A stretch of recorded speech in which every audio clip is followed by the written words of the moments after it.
طيبتك يا حبيبي طيبتك سفر حرام أصر ما عندي ما يتسلكم السلام هذا هو الفريق ولا حيتحل هذا هو الفريق ها اوكي ولا لا سمعينا الله يخليك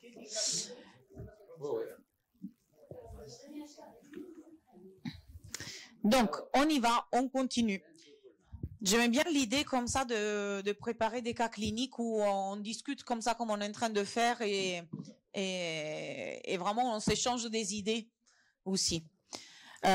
Donc, les cas numéro 3, c'est cette dame qui est en myopathe de 38 ans, dyspnéique à l'effort, voilà, en capacité vitale à 50%, CVL à 44, et donc il y a une chute importante de la CV à 6 couchés.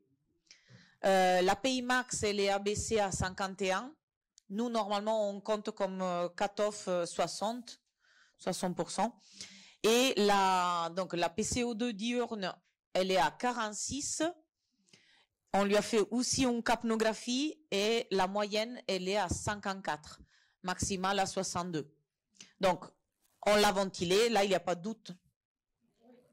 Ouais, vous l'aurez tous ventilé, j'imagine. Voilà, on a mis ces paramètres-là, 12, 5, fréquence à 14. Qu'est-ce qui vous... Ouais, qu'est-ce que vous remarquez par rapport à d'autres? La pente, elle est comment? 350 millisecondes. Elle est un peu longue. Oui, c'est vrai qu'on l'avait mis en mine pour un BPCO, mais là, encore une fois, par pathologie, c'est un myopathe. Un myopathe, c'est comment sa compliance? Ouais, ça va. Hein. On peut. Voilà, elle est normale. Donc, on peut se permettre d'avoir aussi une pente un peu plus longue si les patients le tolèrent comme ça. Oui. Et les TI, effectivement, qu'est-ce que vous en pensez de ce TI à 0,818? Voilà, c'est là, si, c'est vrai, c'est toujours une fourchette, donc c'est pas dit, mais c'est vrai qu'on est, voilà, on lui laisse peut-être plus de temps pour se gonfler. Mais ça va avec la pente. Hein, on est d'accord parce que, oui. Après, voilà, il faut pas non plus que, en fait, ce qui ne va pas, c'est mettre une pente lente, trop lente, et un TI trop court. Mais là, quand même, j'ai un TI qui peut aller jusqu'à 1,8.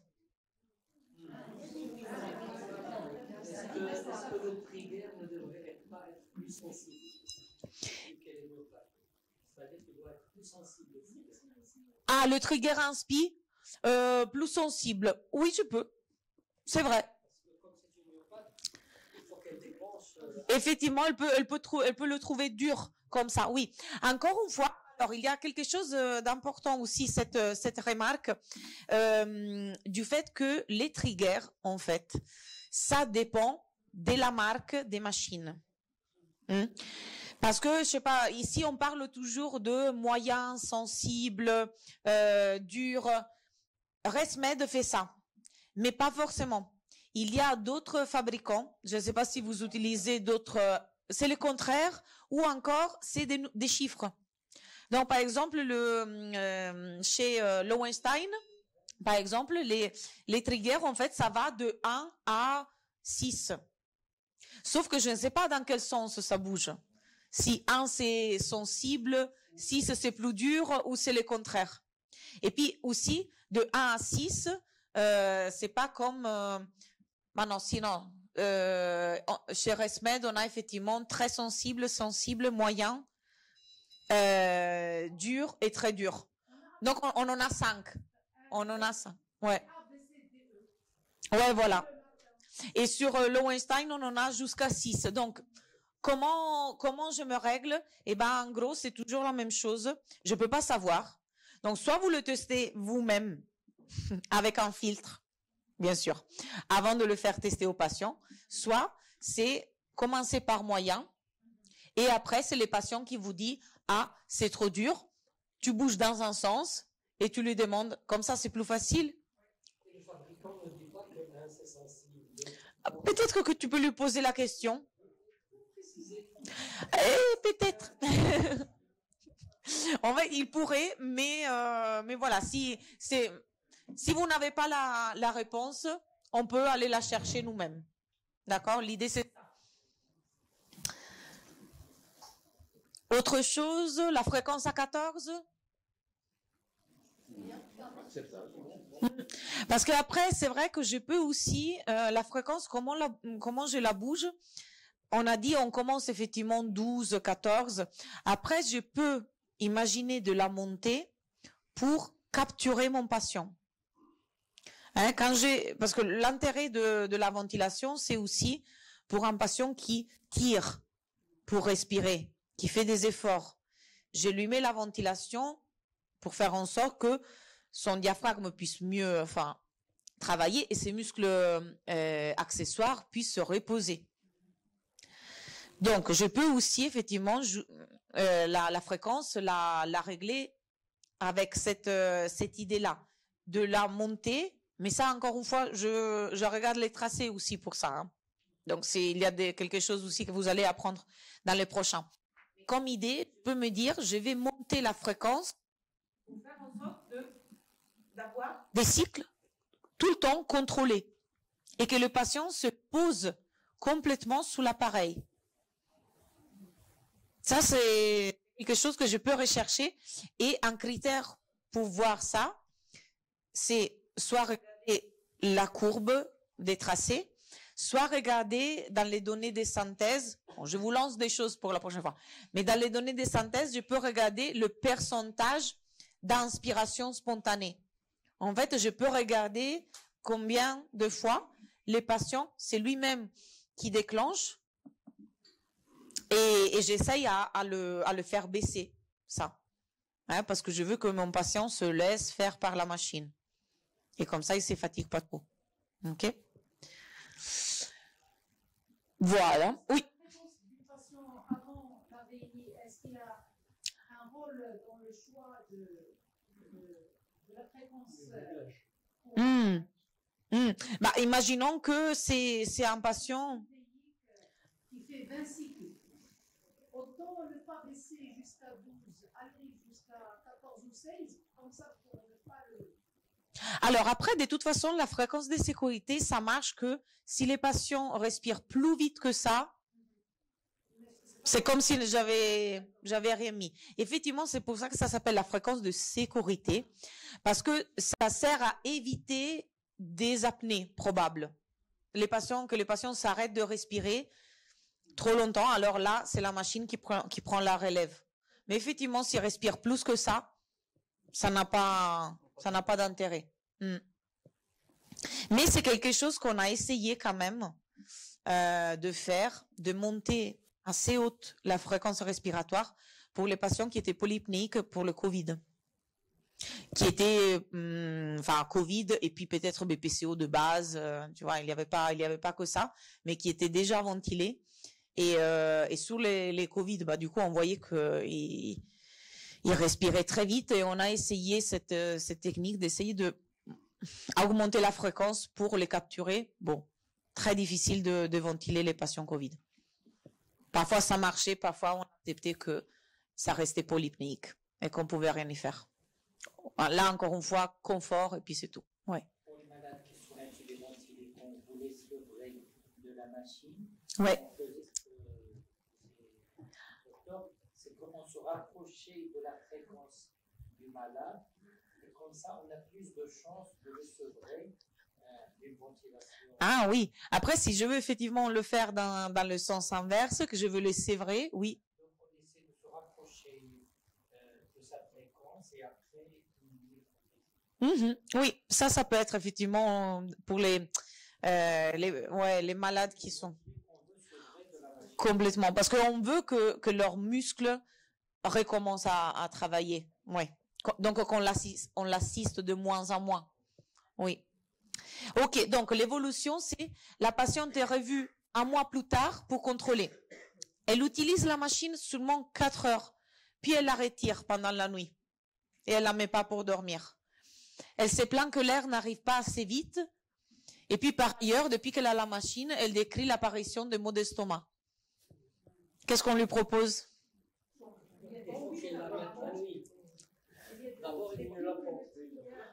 Alors, oui. Alors, la pente, parce que l'air n'arrive pas assez vite, du coup, qu'est-ce qu'on fait? Non, le trigger. Le trigger. Non, n'arrive pas assez vite, c'est la pente. Alors, On va réduire à 200 millions au lieu de 350. Alors, c'est vrai que on parle de assez vite, donc.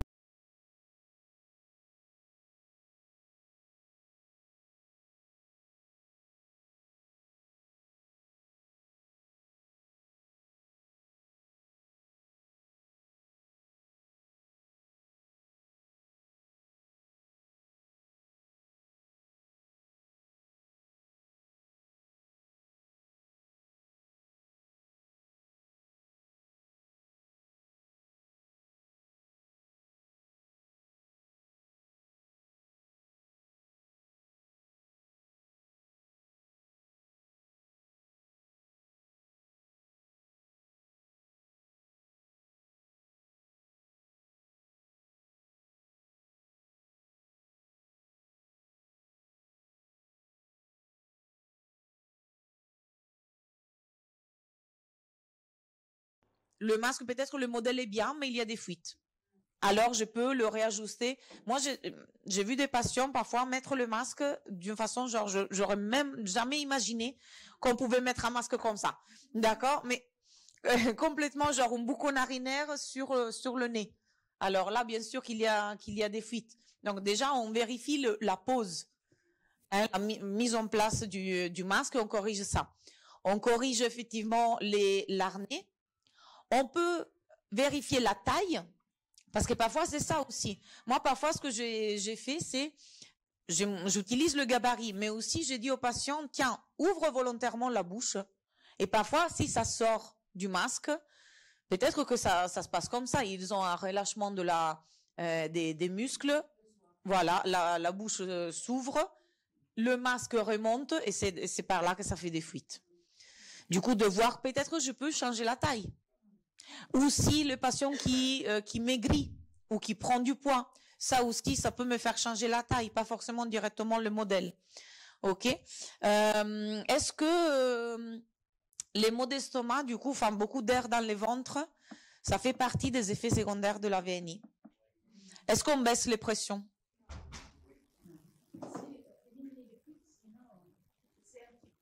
Ok. Alors, effectivement, en première intention, je vérifie les fuites.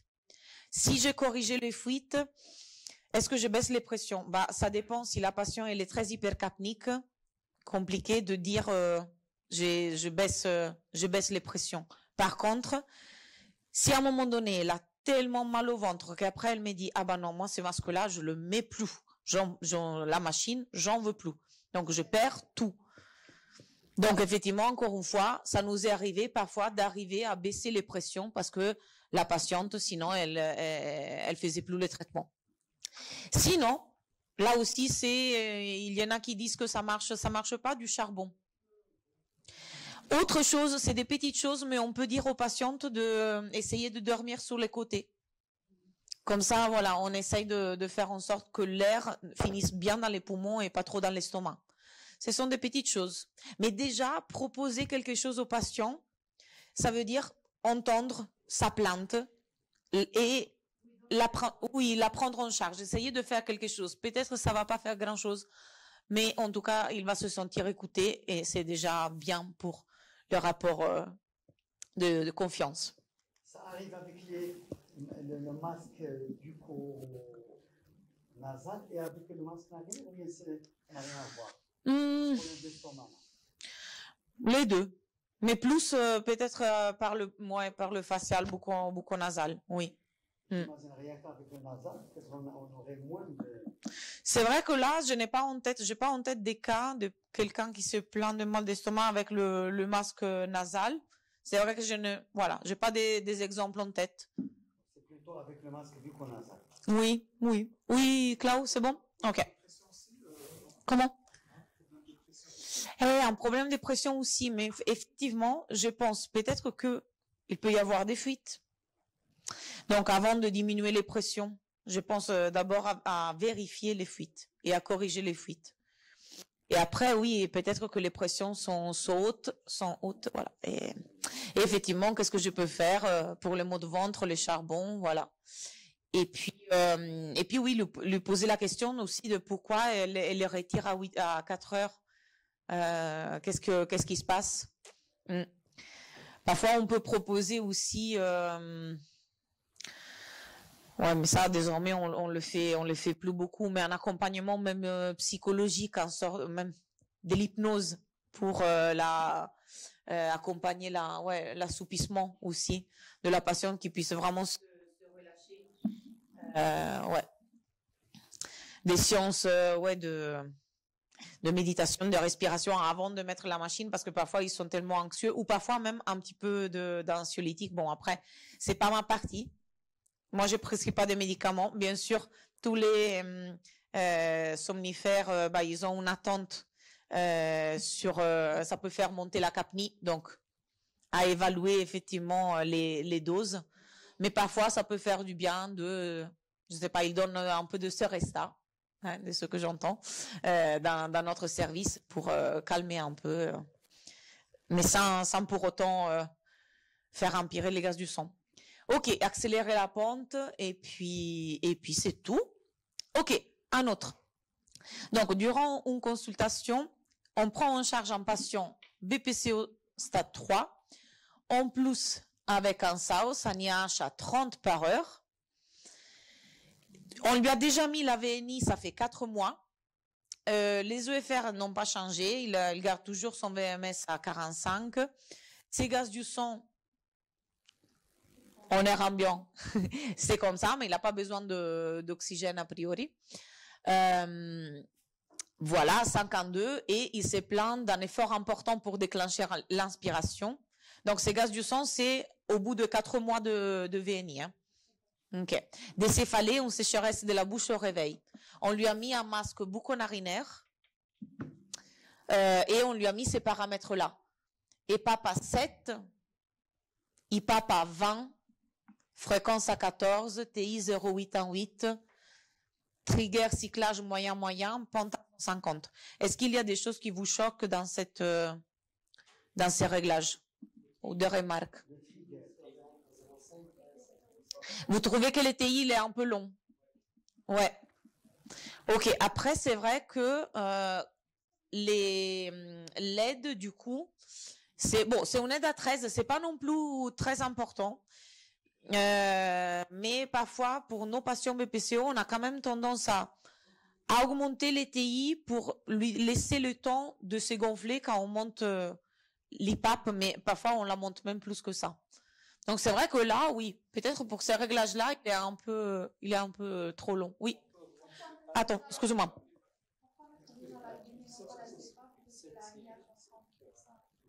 Ouais. Alors lui, parce qu'en fait, je l'ai pas mis, mais à mon avis, il était plus hypercapnique que ça à l'époque.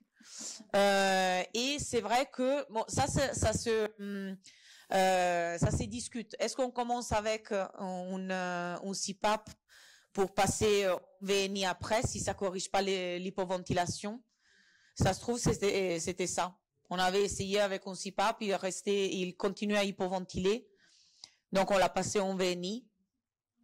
Mais oui, avec un IAH à 30, on peut effectivement démarrer avec un CPAP.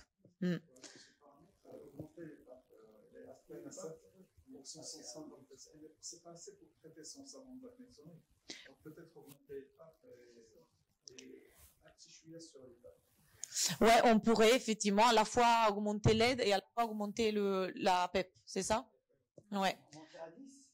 À 10, les PAP, Les PAP. Au lieu de 7, on monte à 10. Ouais, après peut-être de 7 à 10 d'emblée. Pour corriger le syndrome d'apnée de sommeil. Généralement, tous sont, enfin tous, en 80% des sont remarquables pour la discrimination. Hmm. Donc, si on dit inhibétation et inefficace interventionnelle, peut-être. Après, c'est vrai que si je mets 10 de PEP, l'aide va diminuer si je le bouge pas. Ok. Sauf que je vais vous dire, Louis 150, PEP, ça monte maximum à 25. Si on est un delta de 10, Hmm. de 10, c'est quoi? Du coup, ça serait PEP 22 par exemple, si on part sur 10, 22. ça se tente. Ça se tente. Oui. Je ne sais pas s'il a eu. Améliorer le tri, Ah, une oxymétrie. améliorer le tri, plus sensible, plus sensible. Le trigger plus sensible, ok, ça se dit parce que c'est l'effort pour déclencher. C'est bien, c'est vrai. Ça m'a fait penser effectivement de sensibiliser le trigger. Oui, c'était pas mal. Et oui, humidifier les circuits pour la sécheresse des bouches.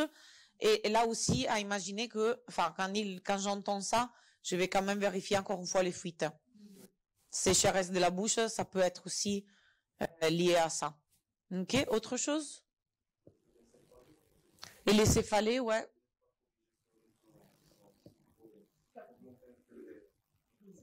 Ouais, et donc, qu'est-ce qu'on pourrait faire? Effectivement, voir une oxymétrie pour voir si les patients désaturent. Une capnographie. Ouais. Donc, effectivement, qu'est-ce qu'on a fait? On a vérifié la qualité de la ventilation, on a sensibilisé le trigger, et puis on lui a augmenté l'IPAP. On a décidé comme ça. Et on a augmenté l'humidification. Ouais, dans ce cas-là, on a fait ça. Et bah ouais, dommage, j'ai pas la suite, mais j'aurais pu mettre effectivement les résultats de la capno pour voir. Je pense pour la prochaine fois. Hop.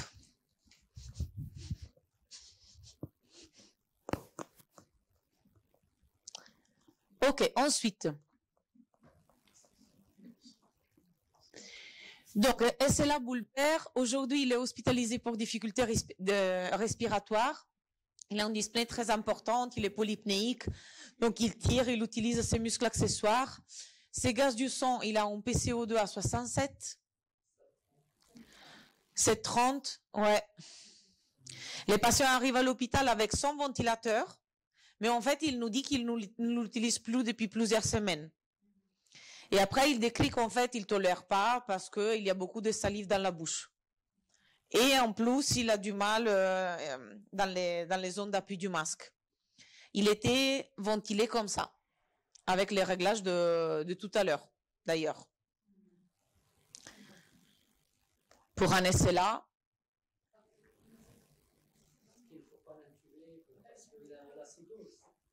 ah.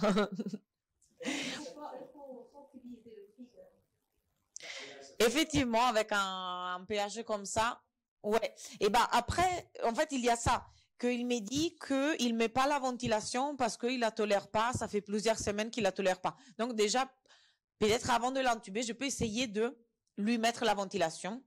Le fait qu'il salive beaucoup, peut-être qu'il a les muscles, si c'est défaillant, il n'arrive plus à avoir l'air. Ouais, non, ça se trouve, il s'aggrave et oui. Peut-être que pas en première intention, mais bah, je crois que voilà, ça pouvait être en fait des problèmes là de forfait, donc oui, ça nous arrive effectivement de mettre des niveaux 1 aussi pour des SLA. C'est pas l'idéal, mais on peut aussi concrètement. Et donc, bon, qu'est-ce qu'on a fait? On a ajusté et modifié l'interface parce qu'il avait mal en plus. Donc, on lui a dit, bah tiens, tu peux mettre peut-être un masque alterné, 2 types de masques différents. Pour diminuer la salive, bah, il y a des traitements aussi. Par exemple, vous avez une énergie? Ah, par exemple, oui. Et puis, tout simplement, on l'aspirait plus, en fait, en bouche. Mais bon, c'est vrai que ça aussi, ce cas-là, j'aurais pu le développer plus pour la suite. Peut-être qu'il ne tolère pas la machine parce qu'il a un trigger de moyen alors qu'il a un trigger d'hiver. Alors, c'est vrai qu'il y a aussi le trigger à moyen. Par rapport à la pathologie, on pourrait l'aider un peu plus et lui mettre le trigger plus sensible. Oui, c'est une autre proposition, complètement. Après, on a un BPCO stade 4, donc qui est sous oxygénothérapie depuis 2013, sous VNI depuis 2019. Il a augmenté sa dyspnée depuis le confinement et puis il sort plus de chez elle. Donc en septembre 2022, elle fait une exacerbation avec acidose hypercapnique et aujourd'hui, elle est hospitalisée dans les services de réhabilitation respiratoire. Elle a toujours des maux de tête et de la fatigue tous les jours. Et là, effectivement, c'est une patiente qu'on ventilait avec des Unipap au maximum de la Lumis, donc 25 d'IPAP. Elle avait ce masque-là, donc bucco-nasal. Les triggers inspiratoires ici, il était haut, parce que quand même, c'était une patiente voilà, qui avait du mal à déclencher l'inspiration. Voilà. Et donc, qu'est-ce qu'on peut faire pour elle, à votre avis? Elle est ventilée comme ça. Elle respecte sa ventilation, c'est-à-dire elle a une bonne observance. Mais elle continue d'avoir des maux de tête, de la fatigue. Essayer de chercher pourquoi les exacerbations. Exactement. Exactement. Donc, qu'est-ce qu'on fait?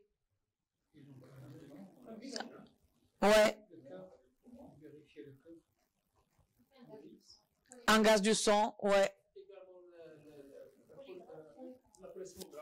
Par exemple, une capnographie aussi, hein, pour voir si effectivement on est efficace ou pas avec la ventilation. Donc voilà, c'est ce qu'on lui a fait. On lui a fait des gaz du sang, on lui a fait la capno. Et effectivement, on voit que voilà, à la PCO2, elle est à 66.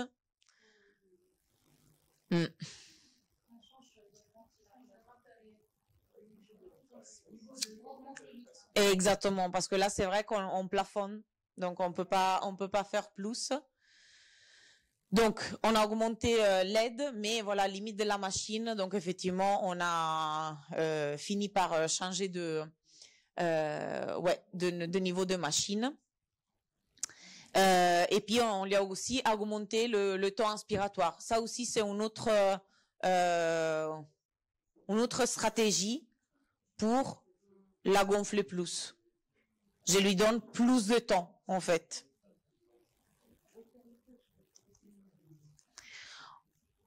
Ok. Eh ben, on est pas mal. Les cas numéro 7. Donc, c'est monsieur qui a un syndrome d'obésité hypoventilation avec un IMC à 40, dyspnée d'effort, des troubles du sommeil, ces gaz du sang à 50 et un SOH sévère. Qu'est-ce qu'on fait ici? Ouais. On commence par ça, non? Ouais. On est d'accord. Et voilà, bah c'était les derniers cas, on est d'accord avec la CPAP. Et si je corrige pas assez l'hypoventilation, VNI en deuxième intention. Voilà, là c'est les tableaux qui viennent des conseils du GAVO 2. Juste pour répéter ce que vous avez vu, la recette un peu, la recette des cuisines que vous avez vue ce matin. Mais désormais, vous avez quand même vu pas mal des situations où vous avez compris le principe et après vous adaptez en fonction de vos patients. Et vraiment, l'idéal, c'est de réfléchir à quelle est la cause de son hypoventilation. Et c'est focaliser à corriger ça, changer un paramètre par paramètre, parce que ça aussi, si on change tout en même temps, après, on ne sait pas ce qui est efficace et ce qui ne l'est pas. Donc ça, c'est un autre conseil. Et puis, de toute façon, vous allez continuer à pratiquer dans ce sens avec la troisième étape, troisième épisode de la formation. Bravo à tous.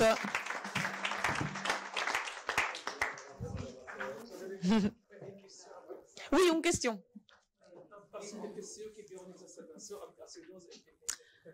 Ok. Ouais.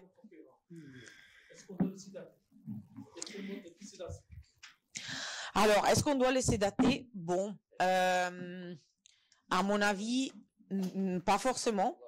Mais je vous donne pas forcément. Enfin, mon avis à moi, j'ai pas trop de. Je me sens pas très légitime à dire on laisse date ou pas. Mais par contre, qu'est-ce qu'on fait dans notre service? Parce que ça, oui, des BPCO en exacerbation, on les reçoit. Et ben, en fait, à niveau de, si les patients il a déjà en ventilation, par exemple, à niveau des réglages, on va plutôt les mettre comme des réglages un peu de réa. C'est-à-dire qu'on a tendance à baisser les pressions, mettre peut-être une PEP un peu plus haute, et quoi d'autre? On contrôlait, alors pas complètement quand même, hein. Ça reste toujours semi-contrôlé, mais par contre baisser les pressions et augmenter la PEP. Voilà, c'est ça qu'on fait. Pour un patient en exacerbation, ouais. Oui. C'est vrai. Mais en fait, là aussi, c'est compliqué parce que il est en exacerbation. Parfois, on s'est dit, il a besoin de plus. Le problème, c'est que parfois, en fait, il peut pas tenir autant de pression.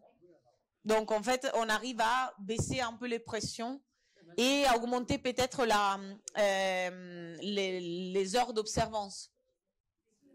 Parfois, on fait comme ça. On essaie de pallier dans ce sens. Oui. D'autres questions?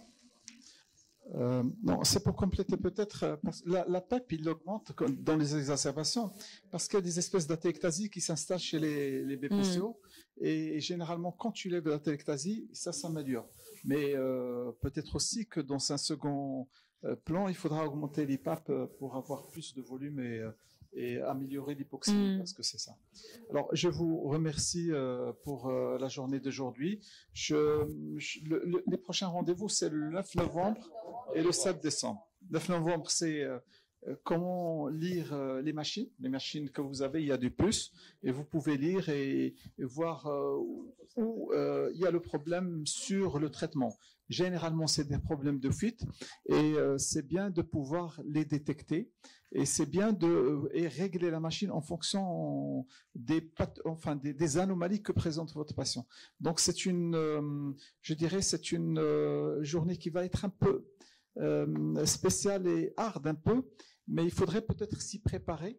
Je vais essayer de vous faire envoyer l'ancien diaporama qu'on a eu, pour que vous puissiez le voir déjà avant, pour vous familiariser.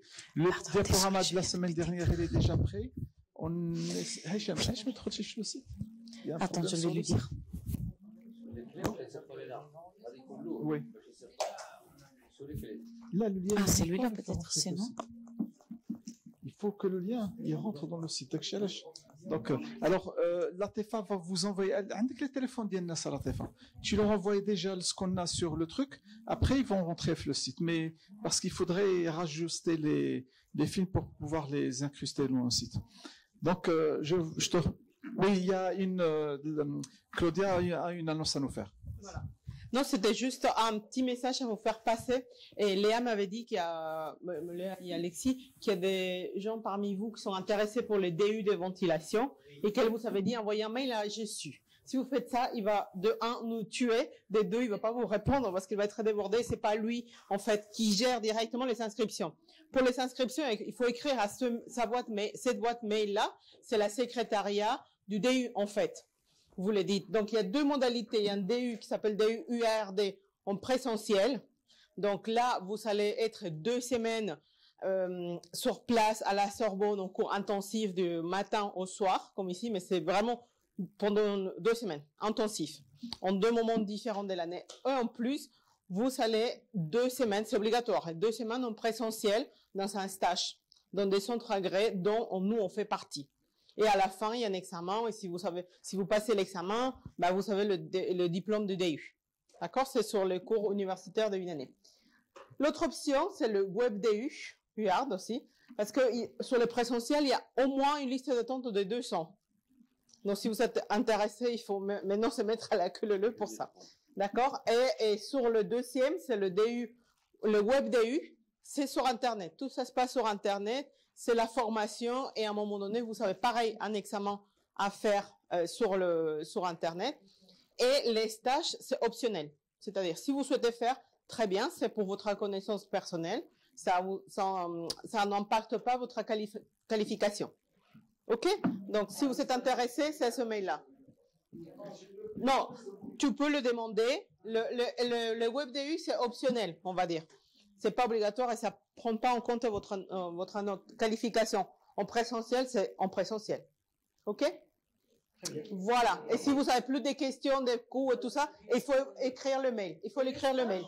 C'est tout. Écoutez, on va pas partir sur toutes les informations. Je m'occupe pas de ça. Si vous avez des doutes, des questions, vous écrivez des mails directement là. Là, je vous ai donné les informations génériques, mais moi-même, je m'occupe pas de ça. OK? OK.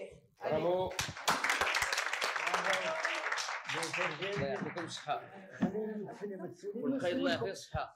Merci à toutes et à tous et on se retrouve pour le